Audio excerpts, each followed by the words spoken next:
Hey folks, j'espère que vous vous portez bien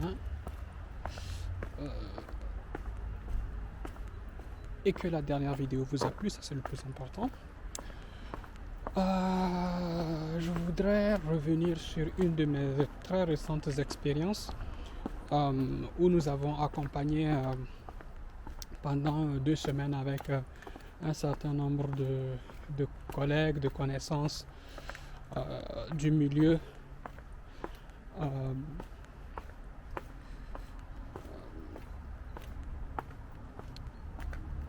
des masters 1 et 2 d'une grande école privée qu'on appelle ECV, à qui je fais coucou.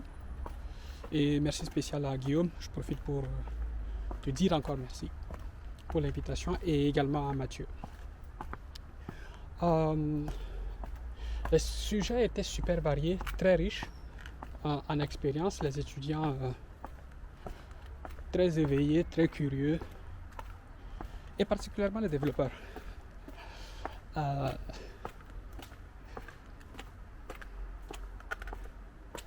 Alors,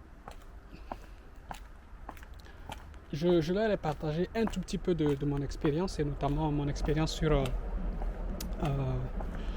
l'avenir de l'entreprise au XXIe siècle.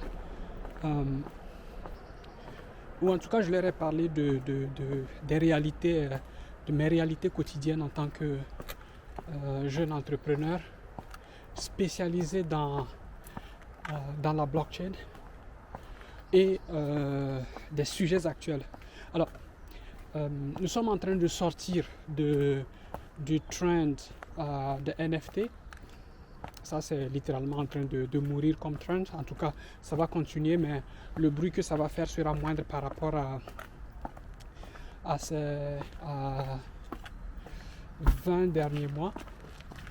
Là, plutôt, nous allons sortir des NFT pour plutôt commencer à parler des DAO.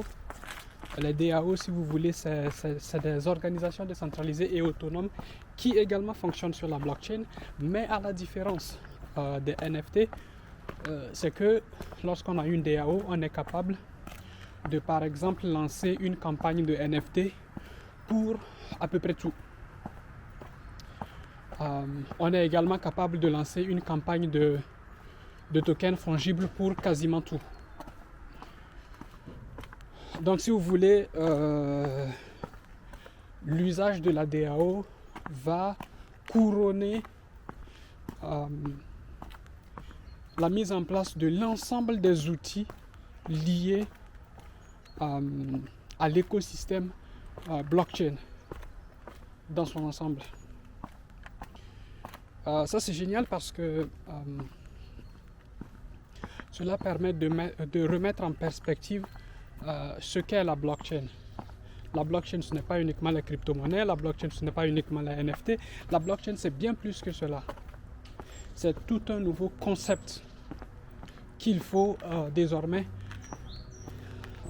se battre pour comprendre. Ce n'est pas comme si on était encore en 2013, 2014 ou 2015 où on faisait des conférences où il n'y avait qu'une ou deux personnes qui venaient nous écouter en nous traitant de geeks ou de nerds. Non, c'est fini ce temps-là. Si vous voulez que votre entreprise survive au XXIe siècle, eh bien, il va falloir commencer à utiliser les outils blockchain.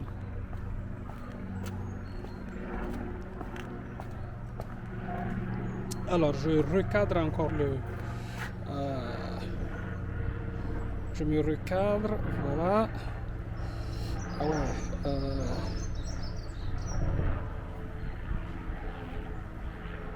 Ouais, super. C'est pas toujours pratique d'être dans le noir en étant noir. Bon, on continue. Oui. Donc, quel que soit le type d'entreprise que vous avez, de la micro-entreprise à la grosse entreprise, à la grande, aux grandes corporations, l'heure des tiers de confiance classique, la fin en tout cas de cette ère-là a sonné. Et donc, il va falloir faire avec les nouvelles conceptions de l'entreprise ou disparaître. Ces derniers temps, je discute beaucoup avec différents professionnels venant de différentes parties d'entreprise. Et récemment, j'ai par exemple discuté avec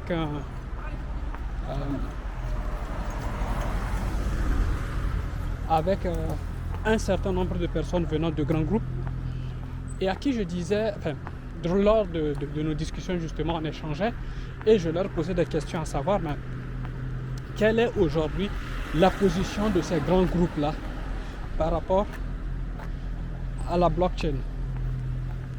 Comment est-ce qu'ils comptent comment est-ce qu'ils comptent faire entrer la blockchain dans leurs entreprises au XXIe siècle. Et je m'étonnais du fait que la plupart de ces grosses entreprises-là prenaient le sujet à la légère. Et c'est d'autant plus étonnant parce qu'ils savent qu'il y a des entreprises qui avaient leur taille il y a 10, 15, 20 ans et qui aujourd'hui ne sont plus que l'ombre d'eux-mêmes. On va prendre Kodak, on va prendre Nokia, on va prendre BlackBerry. Donc, ne pas comprendre ou bien chercher à éviter le sujet de la blockchain parce que c'est pour le moment lunaire, parce que personne ne comprend rien, parce que le Bitcoin est retombé à 19 000 alors qu'il était à 60 000, c'est très mal comprendre ce que la blockchain apporte. Et c'est tant mieux parce que ces entreprises-là qui méprisent ou qui ne veulent pas regarder cette réalité transformatrice, on va les remplacer. On va mettre en place des systèmes beaucoup plus optimisés, beaucoup plus simples à utiliser, beaucoup moins énergivores, beaucoup plus écologiques. Et tant pis s'il y en a parmi les entreprises qui disparaissent. Ça va être dommage, mais c'est ça, c'est le pouvoir de la destruction-création.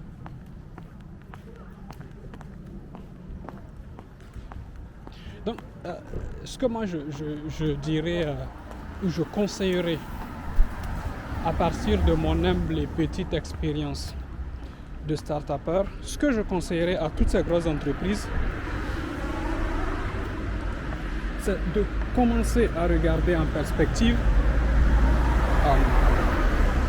la réalité.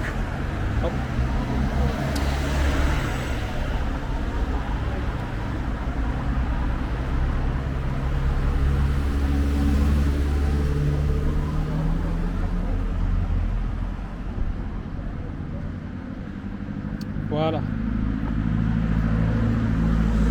Ouais, donc ce que je disais, c'est que ces entreprises doivent commencer à regarder la réalité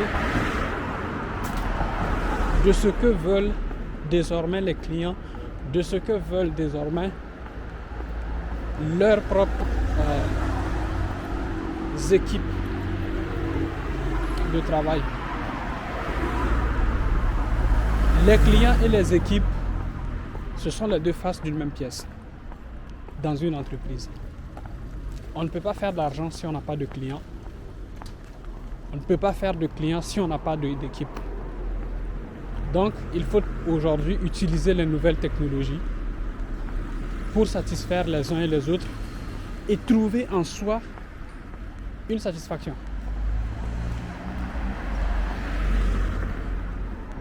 Si vous voulez fidéliser vos clients, donnez-leur de la vraie valeur. Il faut qu'en tant que client par exemple, de la SNCF, que la SNCF me donne bien plus de valeur que tout simplement un aller-retour Paris-Lyon avec en prime un retard.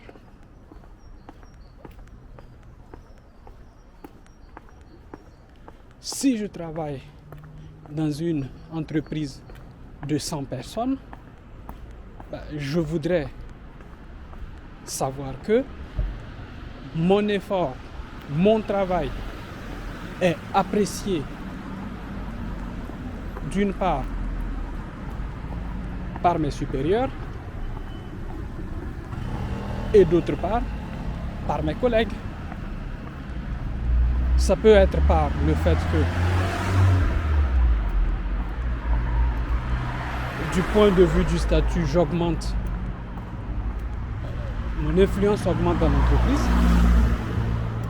Je suis à la table de prise de décision. Ça, c'est une part. Et d'autre part, ça peut être des cadeaux.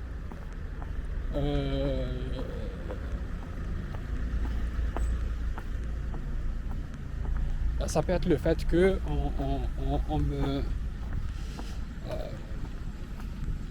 on me récompense pour un travail bien précis que j'ai fait et que j'ai réussi. Ça peut être un gros contrat que je viens de faire gagner à l'entreprise. Comment est-ce qu'on fait ressortir toutes ces réalisations? Il ne faut pas que toutes les réussites aillent uniquement au supérieur et tous les échecs uniquement à l'équipe. Il faut à nouveau apprendre à repartager la valeur. Et c'est heureusement ce que la blockchain nous permet de faire. Et c'est ce que nous appelons désormais la révolution du Web3. Dans les jours à venir, vous aurez quelques surprises que nous vous préparons. Là, on va vraiment essayer de ressusciter de rendre vivant la petite communauté DeepFab. Comme vous voyez, tout n'est pas toujours au top, comme le shooting par exemple en marchant. Il va falloir régler la caméra, s'assurer. Voilà. J'espère que vous m'avez bien entendu.